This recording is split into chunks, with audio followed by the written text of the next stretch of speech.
warahmatullahi wabarakatuh. Perkenalkan, kami dari kelompok 1. Di sini kami akan mempresentasikan tentang bagian 2, yaitu Undang-Undang Dasar Negara Republik Indonesia tahun 1945. Sebelum kami mempresentasikan materi tersebut, kami akan memperkenalkan diri terlebih dahulu. Saya Revana Fadila Utami sebagai moderator dan pemateri 1. Saya Ayu Haroni sebagai pemateri 2. Saya Merlia Priyadi sebagai pemateri 3. Saya Siti Junemas sebagai pemateri 4. Baiklah, di sini saya sebagai pemateri 1 akan memaparkan materi tentang unit 1, yaitu pengenalan konstitusi dalam pengalaman hidup sehari-hari. Tujuan pembelajaran kita yaitu tentang definisi konstitusi, tujuan konstitusi, serta jenis-jenis konstitusi. Dua materi utama yang akan dibahas pada unit ini yaitu berkenaan dengan Konstitusi Undang-Undang Dasar Negara Republik Indonesia tahun 1945 sebagai hukum dasar tertulis, dan identifikasi pasal ataupun ayat dalam Konstitusi Undang-Undang Dasar Negara Republik Indonesia tahun 1945 yang terkait dengan kehidupan keseharian kita. Konstitusi Undang-Undang Dasar Negara Republik Indonesia tahun 1945. Apa itu konstitusi? Konstitusi merupakan pernyataan tentang bentuk dan susunan suatu negara. Konstitusi dipersiapkan baik sebelum maupun sesudah berdirinya sebuah negara. Konstitusi sebuah negara merupakan hukum dasar yang tertinggi yang berisi tentang tata penyelenggaraan negara. Perubahan sebuah konstitusi akan membawa pengaruh besar terhadap sebuah negara, bahkan termasuk dalam sistem bernegara.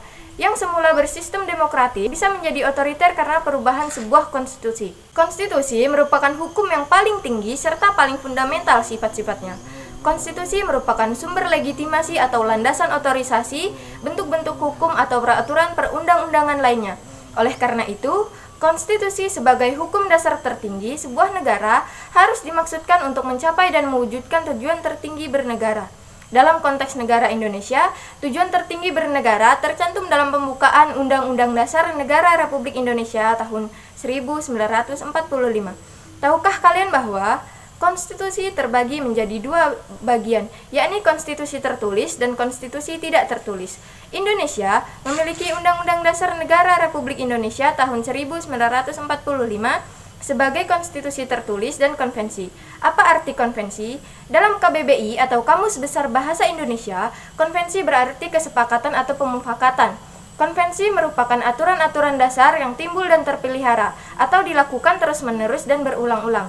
Dalam praktik penyelenggaraan negara, tidak boleh bertentangan dengan Undang-Undang Dasar Negara Republik Indonesia tahun 1945 dan pelengkap atau pengisi kekosongan yang timbul dalam praktik penyelenggaraan negara. Tahukah kalian bahwa berdasarkan sejarahnya, ternyata Undang-Undang Dasar Negara Republik Indonesia tahun 1945 sejak disahkan oleh PPKI atau Panitia Persiapan Kemerdekaan Indonesia telah mengalami beberapa perubahan bahkan pergantian.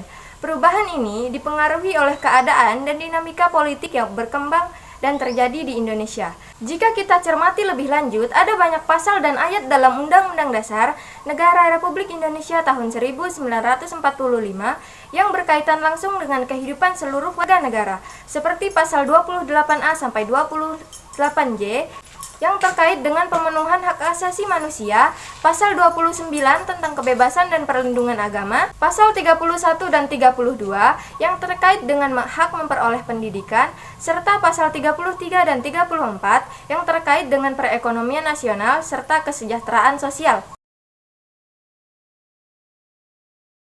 Baiklah, saya akan menjelaskan tentang unit 2 yaitu pengenalan norma dalam kehidupan sehari-hari. Tujuan pembelajaran menganalisis norma dan menerapkan dalam kehidupan sehari-hari, baik dalam kedudukannya sebagai peserta didik maupun sebagai warga masyarakat. Menurut KBBI versi online, norma memiliki dua makna. Pertama, aturan atau ketentuan yang mengikut warga kelompok dalam masyarakat, ia norma. Dipakai sebagai panduan, tatanan, dan pengendali tingkah laku yang sesuai dan berterima. Dalam pengertian ini, maka norma adalah sesuatu yang berlaku dan setiap warga harus menaatinya. Kedua, aturan, ukuran, atau kaidah yang dipakai sebagai tolak ukur untuk menilai atau membandingkan sesuatu. Norma memiliki 4 jenis, yaitu 1. Norma susila, 2. Norma sosial, 3. Norma agama, 4. Norma hukum. Norma diperlukan agar interaksi antar manusia dapat berjalan dengan baik, saling menghormati, saling memberi, tolong-menolong, dalam kebajikan dan menyayangi. Norma ada jauh lebih dibanding konstitusi atau regulasi. Dalam sebuah negara, norma terkadang demikian meluas, menjangkau seluruh umat manusia, melewati batas-batas negara. Norma merupakan kesepakatan sosial. Kisi-kisi kesepakatan dapat bersumber dari manapun, dari hati nurani manusia, dari pergaulan antar manusia, melalui ajaran agama, atau dari hukum perundang-undangan. Bila konstitusi atau regulasi negara memiliki ganjaran reward dan punishment, demikian juga dengan norma dalam norma yang melanggar atau mendapat hukuman dengan ketentuan yang telah disepakati anggota masyarakat.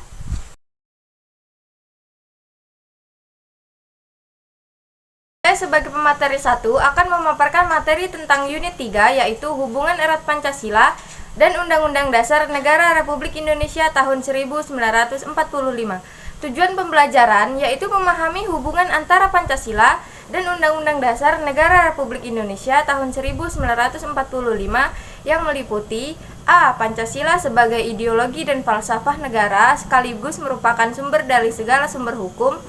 B. Undang-Undang Dasar Negara Republik Indonesia tahun 1945 merupakan konstitusi tertulis negara Indonesia yang posisinya menjadi sumber hukum di Indonesia. C. Contoh hubungan erat antara Pancasila dan Undang-Undang Dasar Negara Republik Indonesia tahun 1945. Hubungan Pancasila dan Undang-Undang Dasar Negara Republik Indonesia tahun 1945. Posisi Pancasila. 5 sila Pancasila ditulis dengan tinta abadi dalam pembukaan Undang-Undang Dasar Negara Republik Indonesia tahun 1945. Kelima sila tersebut digali dari nilai-nilai dan tradisi yang baik dirumuskan oleh para pendiri bangsa atau The Founding Fathers kita dalam 5 sila. Pancasila menjadi landasan dan pelaksanaan cita-cita berbangsa dan bernegara Indonesia Raya. Oleh karena itu, Pancasila menjadi sumber dari segala sumber hukum negara.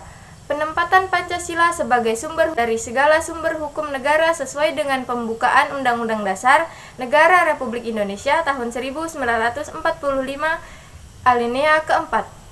Makna Pancasila sebagai ideologi dan falsafah. Pancasila sebagai landasan dalam pelaksanaan cita-cita atau tujuan berbangsa dan bernegara.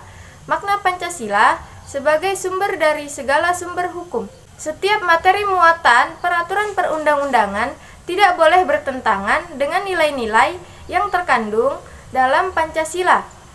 Makna Pancasila sebagai payung keragaman.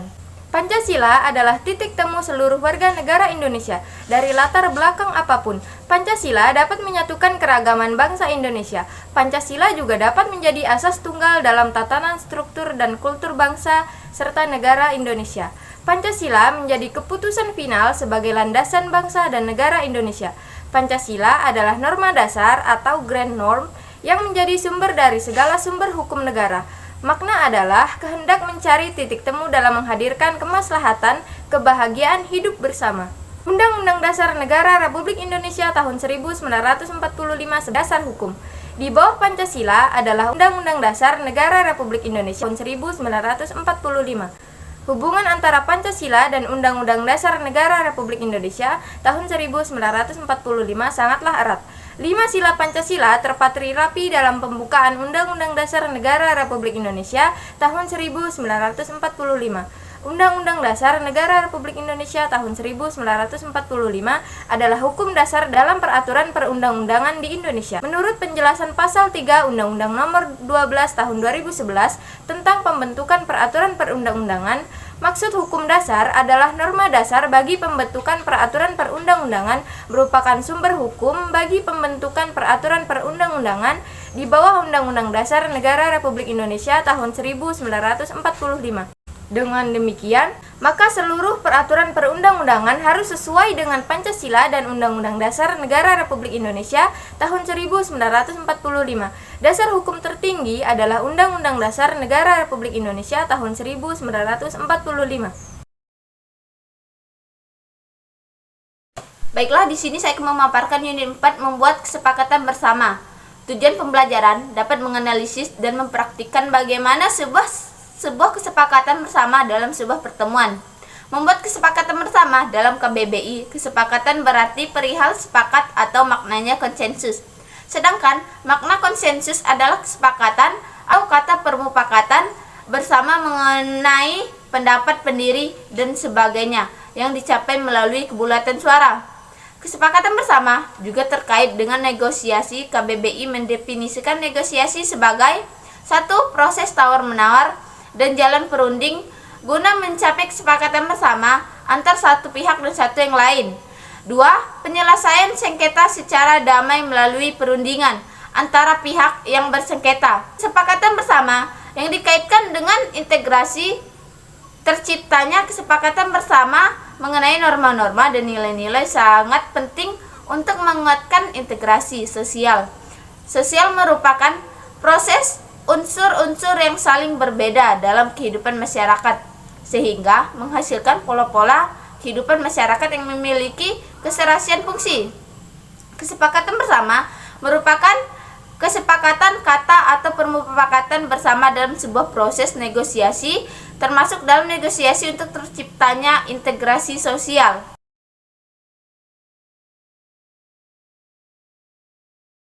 Baiklah, saya akan memaparkan unit 5 tentang produk dan hierarki perundang-undangan. Produk dan hierarki perundang-undangan. Perundang-undangan adalah peraturan yang tertulis membuat norma hukum. Norma hukum yang mengikat secara umum dan dibentuk atau ditetapkan dalam peraturan perundang-undangan. Saat ini kita memiliki Undang-Undang Nomor 12 Tahun 2011 tentang pembentukan aturan perundang-undangan. Undang-undang ini dipandang penting pertimbangan diantaranya adalah sebagai berikut. Untuk mewujudkan Indonesia sebagai negara hukum, negara berkewajiban melaksanakan pembangunan hukum nasional yang dilakukan secara terancam, terpadu, dan berkelanjutan dalam sistem hukum nasional yang menjamin perlindungan dan berkewajiban segenap rakyat Indonesia berdasarkan UUD NRI tahun 1945. Untuk memenuhi kebutuhan masyarakat atas peraturan perundang-undangan yang baik, perlu buat peraturan mengenai pembentukan peraturan perundang-undangan yang dilaksanakan dengan secara dan metode yang pasti, baku yang standar, yang mengikat semua lembaga yang berwenang untuk peraturan perundang-undangan. Ada 7 jenis peraturan perundang-undangan yang berlaku di Indonesia berdasarkan Pasal 7 Ayat 1 Undang-Undang Nomor 12 Tahun 2011. Berikut ini adalah jenis-jenis hierarki peraturan perundang-undangan yang berlaku di Indonesia. Terdiri atas UUD NRI tahun 1945, ketetapan Majelis Permusyawaratan Rakyat, undang-undang atau peraturan pemerintah pengganti undang-undang, peraturan pemerintah, peraturan presiden, peraturan daerah provinsi, kabupaten atau kota. Selain 7 jenis peraturan perundang-undangan di atas, Pasal 8 UU No 12 Tahun 2011 juga mengakui jenis perundang-undangan yang lain, yaitu peraturan ditetapkan oleh Majelis Permusyawaratan Rakyat, Dewan Perwakilan Daerah, Mahkamah Agung, Mahkamah Konstitusi, Badan Pemeriksa Keuangan, Komisi Yudisial Bank Indonesia, badan lembaga atau komisi setingkatnya yang dibentuk dengan undang-undang. Baiklah, di sini aku memaparkan unit 6 hubungan antar perundang-undangan. UU bentukan peraturan perundang-undangan adalah bagian dari pembentukan hukum nasional. Pembentukan peraturan perundang-undangan dari merencanakan sampai menetapkan, melibatkan legislatif dan eksekutif di tingkat nasional dan daerah, juga partisipasi masyarakat. Menurut Dianisa Diawati, ada sejumlah permasalahan mendasar dalam sistem peraturan perundang-undangan di Indonesia. Di antaranya, tidak sinkron antar perencanaan perundang-undangan pusat daerah dengan perencanaan dan kebijakan pembangunan. Selain itu, ada kecenderungan peraturan perundang-undangan bahkan menyimpang dari materi muatan yang seharusnya diatur. Ada banyak peraturan perundang-undangan seperti dengan perda yang bahkan bertentangan dengan peraturan perundang-undangan di atasnya. Baiklah, saya sebagai pemateri 1 akan memaparkan materi unit 7 tentang menganalisis produk perundang-undangan. Produk perundang-undangan, seluruh peraturan perundang-undangan yang ada di Indonesia harus merujuk kepada Pancasila dan Undang-Undang Dasar Negara Republik Indonesia tahun 1945. Tidak boleh mengabaikan, apalagi sampai bertentangan, peraturan perundang-undangan yang ada dalam Undang-Undang Dasar Negara Republik Indonesia tahun 1945. Hal demikian berlaku secara hierarkis dalam urutan perundang-undangan. Isi harus searah serta mendukung terhadap peraturan perundang-undangan yang ada di atasnya. Norma hukum yang ada harus bisa dilaksanakan dan harus selaras dengan upaya mendorong pemerintahan yang melayani kepentingan rakyat, memperhatikan rasa keadilan masyarakat, dan tidak berpeluang digunakan untuk korupsi. Apabila peraturan berbentuk undang-undang, maka dapat digugat atau judicial review ke Mahkamah Konstitusi. Sedangkan selainnya dapat dilayangkan gugatan ke Mahkamah Agung.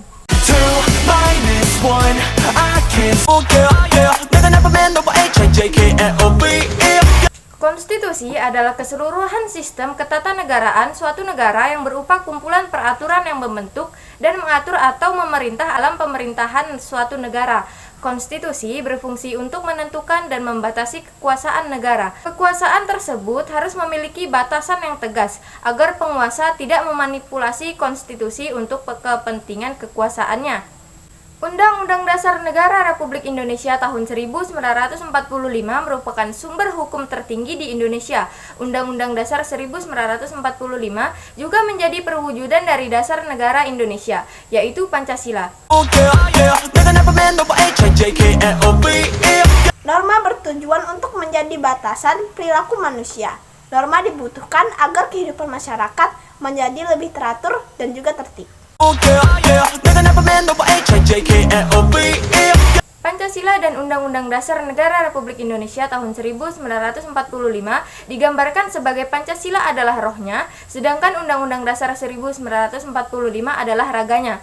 Keduanya berperan sebagai dasar hukum dan juga memiliki hubungan yang saling berkaitan dan tidak dapat dipisahkan. Pancasila adalah unsur pokok dalam pembukaan Undang-Undang Dasar Negara Republik Indonesia tahun 1945.